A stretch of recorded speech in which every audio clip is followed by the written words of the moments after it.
માધાપરમાં તાંત્રિક વિધિના બહાને મહિલા સાથે અડપલા કરનાર વિશાલ મહારાજ સામે બીજી ફરિયાદ દાખલ। માધાપર વિસ્તારમાં ફરી એક વખત તાંત્રિકતાના નામે છેતરપિંડી અને અડપલાનો ગંભીર મામલો સામે આવ્યો છે। ભુજના ગ્રામ્ય વિસ્તારની એક મહિલાએ માધાપરના વિશાલ મહારાજ સામે બીજી ફરિયાદ નોંધાવી છે। મહિલાએ આક્ષેપ કર્યો છે કે તકલીફ દૂર કરવાના બહાને તાંત્રિકે વિધિ કરાવી 3.11 લાખ રૂપિયા પડાવ્યા હતા। મળતી માહિતી મુજબ મહારાજે મહિલાને જણાવ્યું કે તેના શરીરમાં આત્મા વસી ગઈ છે અને તેને બહાર કાઢવા માટે ખાસ વિધિ જરૂરી છે।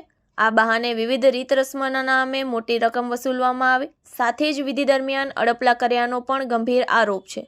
પોલીસની અપીલ બાદ પીડિતા આગળ આવી અને આખી ઘટનાની જાણ કરી। હાલ માધાપર પોલીસે સમગ્ર મામલે તપાસ હાથ ધરી છે અને વધુ પીડિતાઓ આગળ આવે તેવી શક્યતા વ્યક્ત કરી છે। આ કેસે ફરી એક વખત તાંત્રિકતાના નામે ચાલતી છેતરપિંડી અને શોષણને લઈને ચિંતા ઊભી કરી છે। Report by Hitesh Joshi, Bhuj.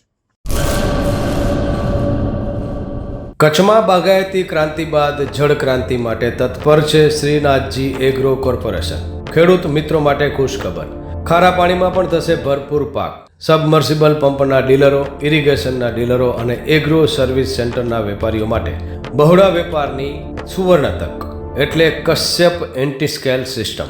આ મશીન ખારા પાણીને પણ ખેતી લાયક બનાવે છે। આ મશીન મેગ્નેટિક નથી, ડીલરશીપ આવકાર્ય। મોંઘું બિયારણ વાયું, સારું ખાતર નાખ્યું, પણ આ ખારા પાણીને લીધે પાકનો ઉગાવ નો થયો તે નો જ થયો અને ઉપજ નો નીકળી। ભલા માણા મૂંઝાય છે શેનો?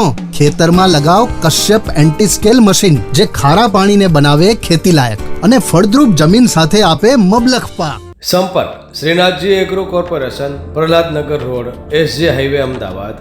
સંપર્ક મનોજભાઈ 98 250 20 3 31।